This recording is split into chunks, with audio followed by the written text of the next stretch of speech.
If you're here promptly, thank you. If you're joining us a little later and watching this on replay, glad to have you here too. There was lots of interest expressed in learning more specifically about finding opportunities to increase media coverage. And myself and Sabine, as we started thinking about who could talk about that topic to this lovely group, we thought that there was no one better than Julie Daniluk, which you can see she's joining me here today. So I'm excited for this conversation. I'll do a little bit of an introduction for you, if that's okay, Julie. Sure. In case there's some folks who aren't familiar with you. So in addition to being a registered holistic nutritionist, you also have formal training, I understand, in both culinary arts and herbalism. You've appeared on hundreds of television and radio shows, including the Dr. Oz Show, CBC, Global, and you're a resident nutrition expert for the Marilyn Denis Show. You're also the host of the Healthy Gourmet, which is a reality cooking show that's aired in over 70 countries. And today, as I said, we're going to pick your brain and we're going to have you share a few tips to increase your confidence and success during interviews or for folks when they're doing other on-screen appearances. And then to top it all off, as if that's not enough, you're also hopefully going to speak to us a bit about your experience writing a book, since I think you have 5 under your belt at this point. Is that right? Yeah, I have 4, and then I have a 5th ebook, and then I am rewriting book 1 right now. Amazing. So we'll get you to share a little bit about your book proposal writing process as well. So I don't know, did I do a good job? Is that a good Oh, yeah, smattering you of covered your all the bases. Thank you. That was a great intro for sure. good stuff? So I guess the first thing that many people want to know is like, how do you get on a big TV show? And I just want to let people know that you actually need to put your head into the papers, into the websites that show you where the auditions are happening. So just so people know, I don't just like show up on TV. You actually go to like open calls for auditioning. And out of those open calls, then you can get chosen to be one of the experts on these shows. So that's really interesting that when I was hired for the Marilyn Denis Show, there was an open call for thousands of people to come down to the studio. And they would just put you in front of the camera, and you had like 1 minute to inspire the actual producers to make it to the next round of auditions. And so I really like thought through like, how can I make myself stand out? So that's a big piece, is like, how can I sort of pattern interrupt the actual producers so that they're not just sitting there bored out of their mind watching yet another person go, "Hi, I'm Julie Daniluk and I cook," and but like, so I literally took my garlic and I started juggling it because I have a crazy theater background. So that really helps to try to, not that you have to juggle. I'm not telling you to juggle. I'm telling you to like think of a way to grab someone's attention on an audition tape, because you're often going to be asked to submit an audition tape. And it's really important to put some time into that. Like, how I remember the very first TV show that I had was called The Right Fit. And I found out 24 hours before the audition, and I had to submit an audition by tape. You weren't auditioning live. And I actually had my friend just videotape me around the kitchen while I told the story of cooking live on the Rainbow Warrior, the cream piece vessel, for 20 different nationalities on one boat while I was violently ill because the boat was doing this in rough seas. So like that kind of storytelling while you're cooking makes for a great audition tape.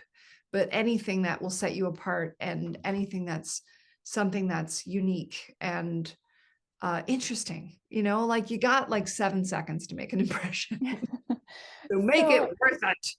on that note, one of the questions that we had sent in was if you recommend working with a talent agent to land those interviews or those auditions, or if you're just doing that, reaching out on your own. I have 3 different agents. So absolutely. I have a speaker agency. I have a television agency. And then I have a book agent. And without those agents, I don't know how I would get through. My speaker's agent is Highway Robbery. They take 20% of my commission, of my fee. They take a 20% commission off my fee. My book agent only takes 10%. He's wonderful. And my television agent, I think, takes 15%. Wow. Yeah. Any advice then for folks who might just be starting out and might not have the funds to work with an agent upfront? How do you get your toe in the door with folks like that? Actually don't need money. So just a Okay. reminder that they only make money when they land you work. So you pay a percentage of your fee for the rest of your life. This is the only crazy thing, is that I found out about the Marilyn Denis Show auditions before I went to my agent with it. But I had to tell her because she was my agent. So I ended up telling her, okay, you better negotiate for me. But then she took a fee off my Marilyn Denis segments for 13 years. So it's really interesting that I landed that gig by myself, but I had to pay it out to my my agent. Now, I remember when I was working on my TV show, Healthy Gourmet, my compadre who did the show with me, he was a chef and he had no interest in being on other television. He was just doing his TV show. So he just got a entertainment lawyer to draw up one contract and he paid the fee once. And I paid out of my own pocket for 3 years of my own show. So Wow. you've got decisions to make there, whether it's worth it to you. You don't always have to go with an agent, but I've almost always had an agent. The person who's worked the hardest for me is my literary agent, because they go to bat for you. They get extra perks. Like on the latest one, I insisted on holding on to my audio rights of my book because I knew I could make a fortune from the audio rights over the actual written book rights. And he went to bat for me and like email after email after email till they changed the contract and got me my audio rights. So having that really is helpful. I always suggest having someone fight your battles for you because you want to stay the good cop. You never want to have to play bad cop when you're actually going to work with these people on a major project and you're doing a creative collaboration. You don't want to fight with your editor. You want your agent to do that for you, and then you can just appear extremely sweet when you get on the phone with your agent or with your editor. I think that's good advice. On the TV front, Yes. one of the questions that we had sent in was to ask if you have a ritual that you do before you go up on stage or in front of the camera that helps you calm down, not be so nervous, get your thoughts together so you can really perform. Yeah.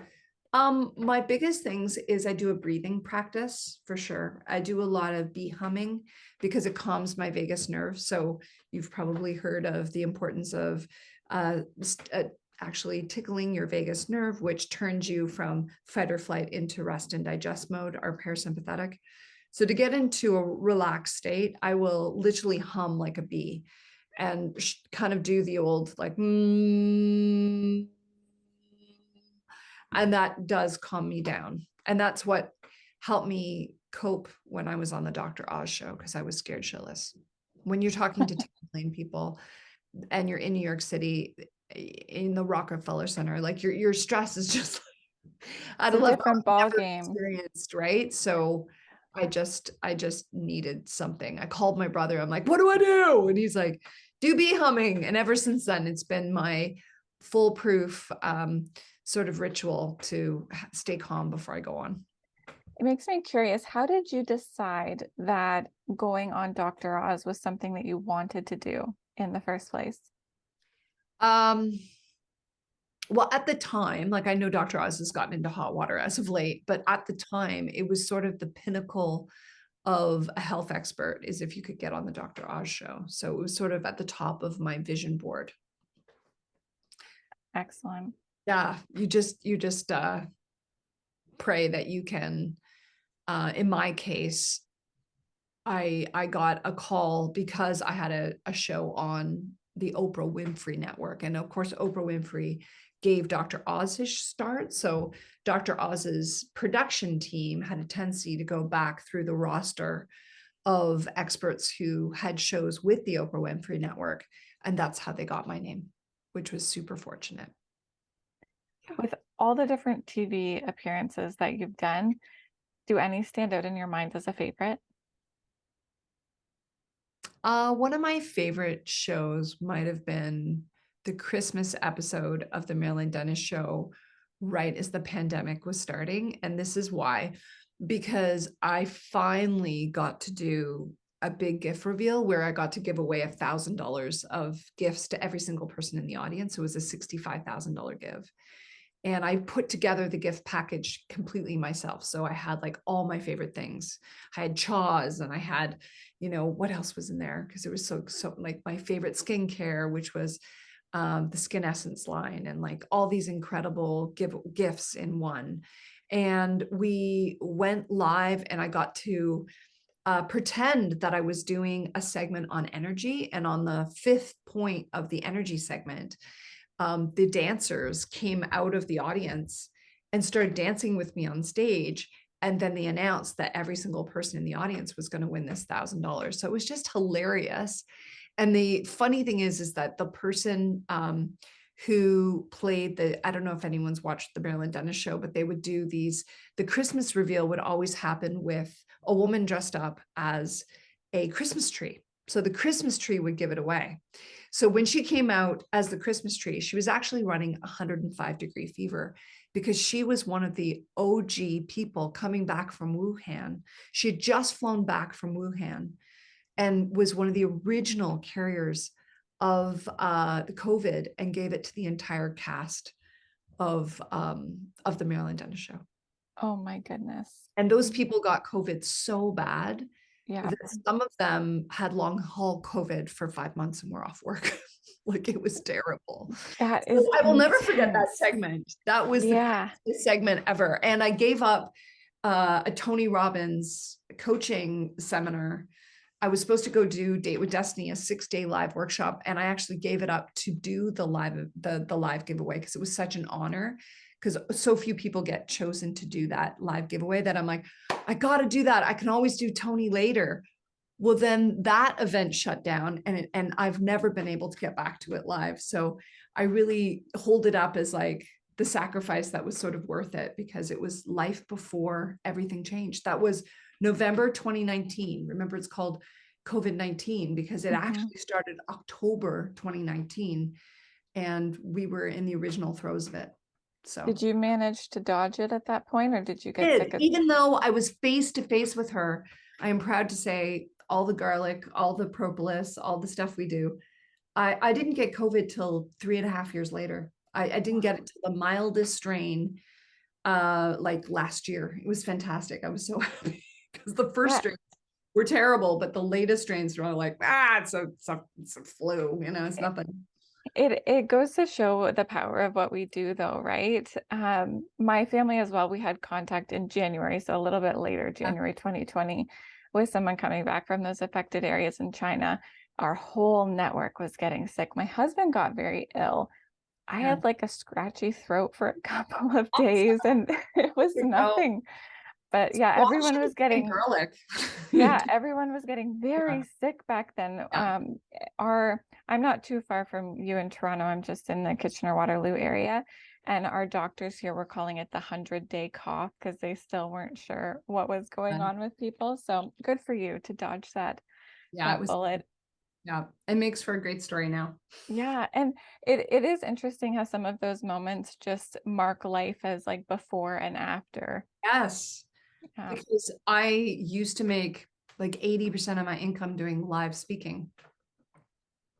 And it was a huge shocker. And that's one thing I will highly recommend to everyone. Diversify your income. Don't put all your eggs in one basket. When everyone's like, do one thing, I'm like, good luck being a nutritionist and doing one thing. So during COVID times then, when that income stream would have dried up for you with the live speaking, how did you pivot yourself or your time and your business to still be feeling fulfilled and, like you were contributing what you wanted to into the world? So we created an online support group that is still the backbone of my business now. So I'm so grateful that we came up with that model, to do a monthly subscription support group for people who have inflammatory conditions or people who are really interested in anti-inflammatory nutrition. But it's not just nutrition. We sort of like made it a full lifestyle. So we have a yogi in there, we have a movement teacher in there. And it's just fantastic. We just have the best time in there. And that we still haven't completely replaced my income, because at the height of 2019 was probably one of my best years ever. But I'm getting there, because like, thank goodness public speaking's coming back. And yeah, it's just so fun to do a hybrid now. And now I'll never be without the Thrive Hive, which is the name of our support group. Beautiful. So if people wanted to take part in that, or in our world, potentially, if they had a client who would be a really good fit for the Thrive Hive, where would they go to find that information? To a great website called thrivewithjulie.com. That's all it is, thrivewithjulie.com. Another big piece of advice, get yourself an easy website. Like, what was I thinking having juliedaniluk.com? Nobody spells it right. Everyone wants to put, because it's Daniluk, everyone wants to put a CK in my name, but it's Ukrainian. There's no C. And I can't believe how much business opportunity I've missed out on with a really bad website name. So lately, I've gotten website names like hotdetox.com for my hot detox, or thrivewithjulie.com, or Julie's Notes takes you to my public speaking page, like really easy, so that people aren't lost. Yeah, that's good advice. I've had to do the same. I also have a very difficult to spell last name.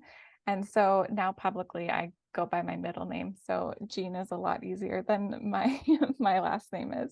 Yeah, that's a good idea for sure.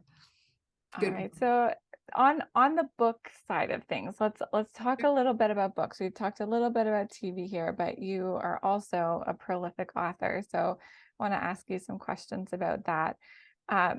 How do you think book writing is different from what most people think? I think people have no idea how much time it takes. I think people think like, oh, everyone's got a book in them and it's just going to flow out of me. And I just want to let you know, the first book, I mean, I don't want to depress people, but it took me 5 years to write Meals That Heal Inflammation. 5.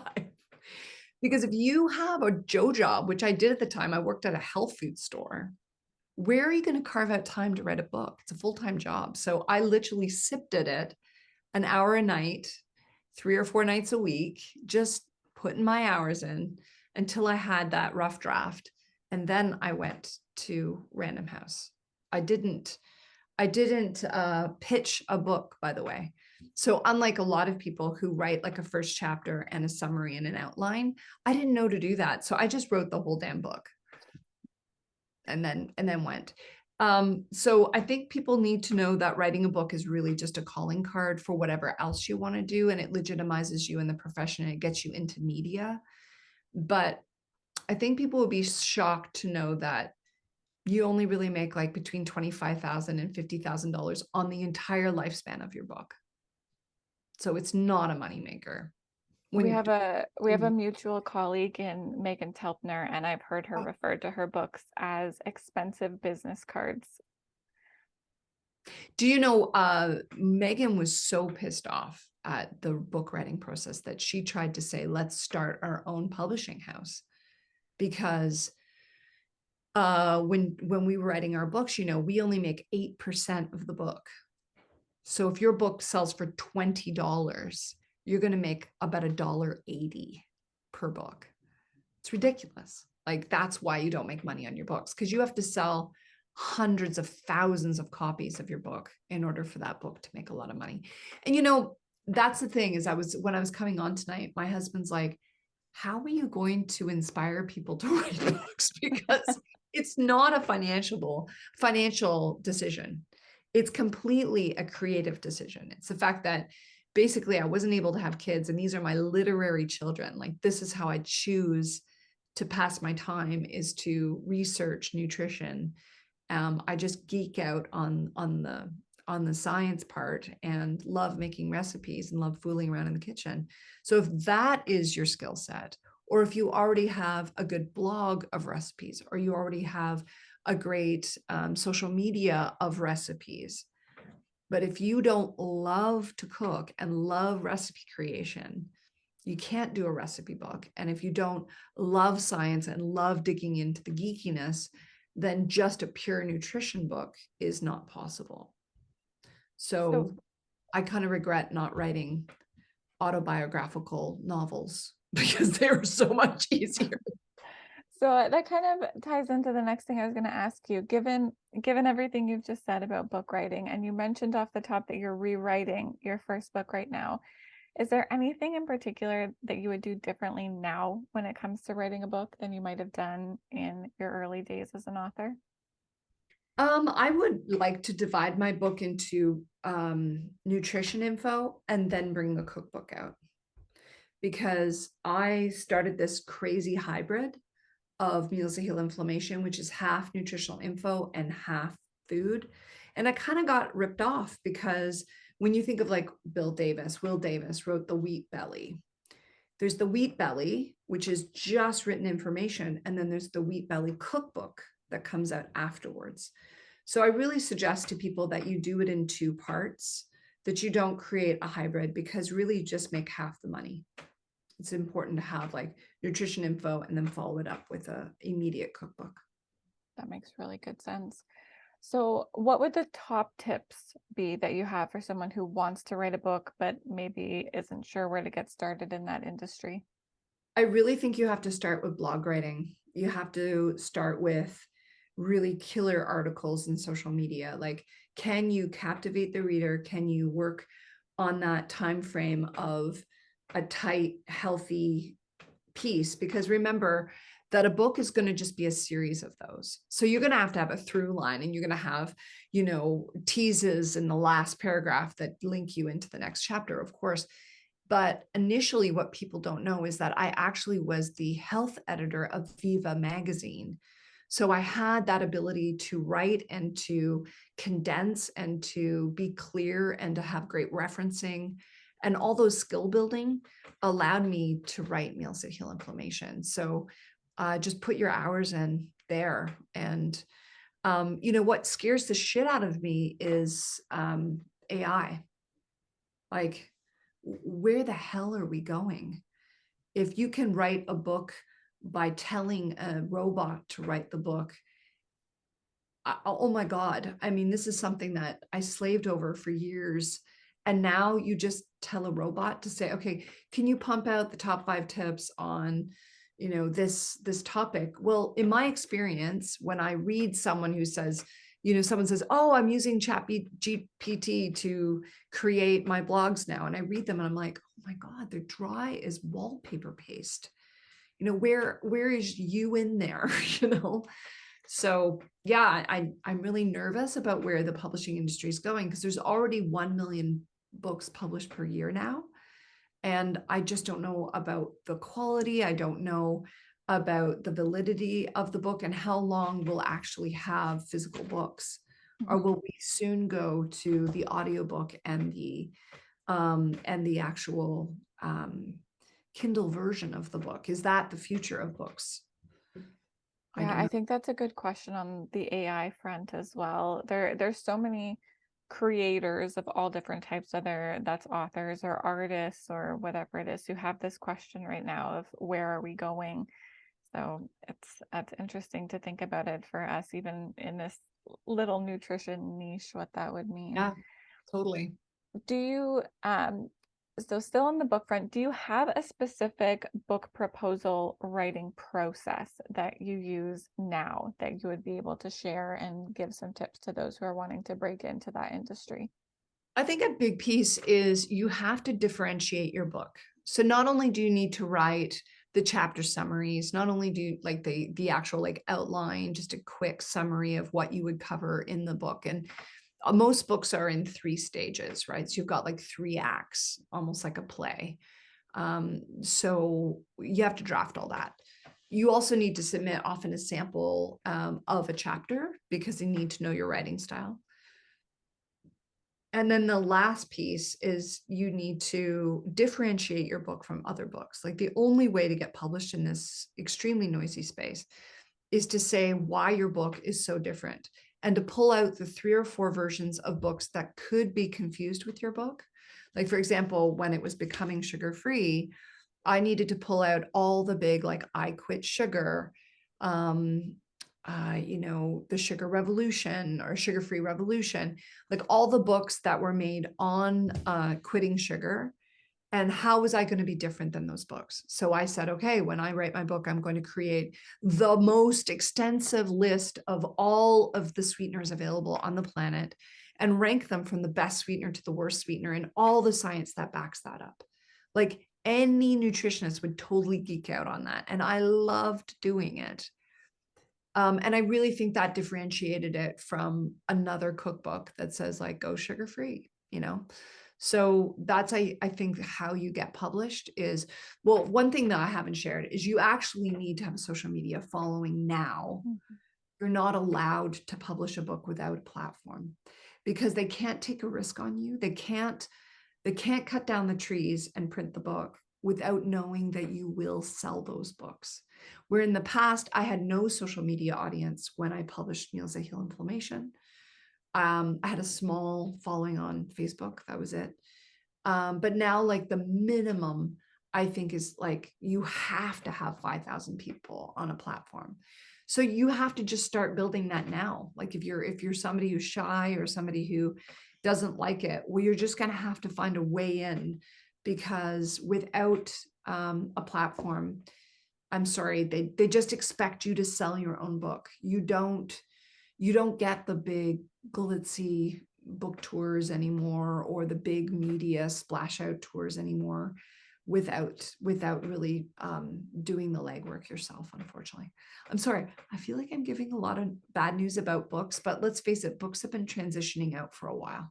Well, it's a different world. What year was it that you would have published Meals That Heal Inflammation? 2011.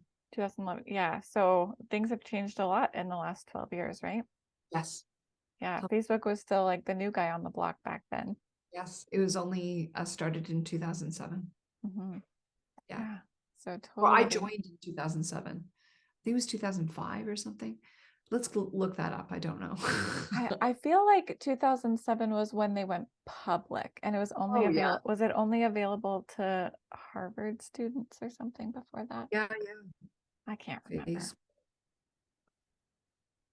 Facebook. It certainly didn't have the mass appeal that it has these days, where, Oh, yeah. almost everyone is expected to be on Facebook. So it was called The Facebook, and it launched February 2004. There we go. Yep.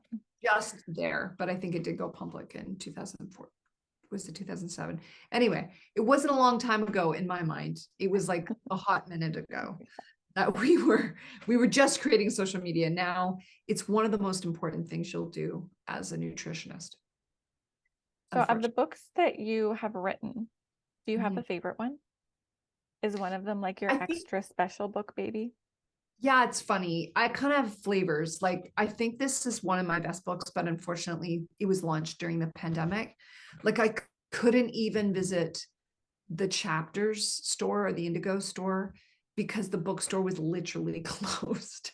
So there wasn't any way to pump it up or have any sort of fanfare. So it actually has sold about 10,000 copies, which is sad because it's so good. I think one of the wildly successful books that I'm very proud of is The Hot Detox. And the reason why is because that book is just so different, like it delves into Ayurveda and Chinese medicine, and it warms things up. It's created something new and unique. And the recipes are delicious in it too. So I really, I also love my medical illustrations in that. So I think that sets it apart, that I actually paid a medical illustrator and talked her through. Like I sat and like drew it out on graph paper and said, I would like you to explain how the liver works. And here's what I want to see, So that was really fun process. That's the geeky stuff that makes me happy. Is there anything else that you would want to share about the book writing process before I ask you a few personal questions? Ooh. Um, you read a book because you want it to live on beyond you. So write a book if you want a legacy, because I'm really happy that I have something that is out there, thousands and thousands of copies, and that people really see as, they call it, a book has legs when it lives on. And you know how many copies are in libraries, and it just makes me really happy that, so even though it's been very hard and very frustrating, I do think it's a worthwhile pursuit. Love that. So, given all the different things that you have on the go at various times, can you tell us what a typical day in your life looks like? Sure. I wake up and one of the first things I do is have a little bit of gratitude, because you know my health has not always been this solid. So when I wake up, I'm like, oh, I'm pain free. Wow, this feels good, you know. And then I see that my husband is healthy, and my dog always hops in the bed. Like I always wake up to my dog like literally on my face, and he's like a cocker spaniel and absolutely adorable. So I love him up. And then we often go straight outside for some grounding in our bare feet, and let the dog go for a pee and stand out together and sort of have a moment in nature. And that really helps me sync my circadian rhythm. And then I go into the house and we typically sit over a big mug of tea and do a breathing practice, because I'm a free diver and it's really important for me to expand my lungs and keep my nervous system at a humming pace. So I do like 20 minutes of breathing practice first thing in the morning. And that's a big difference for me. And then often we'll delve into my Thrive Hive really early. So when I get into my workflow, I'll first look at my Ask the Expert area, because people ask me questions overnight. And then I'll often hold off having dinner or breakfast till I'm hungry. So breakfast will happen, like I intermittent fast every day, have for 1,800 days, just because so much good data on it. And I truly believe in it. But I break my fast the second I'm hungry so I don't have high cortisol. Because I would think women shouldn't fast till noon.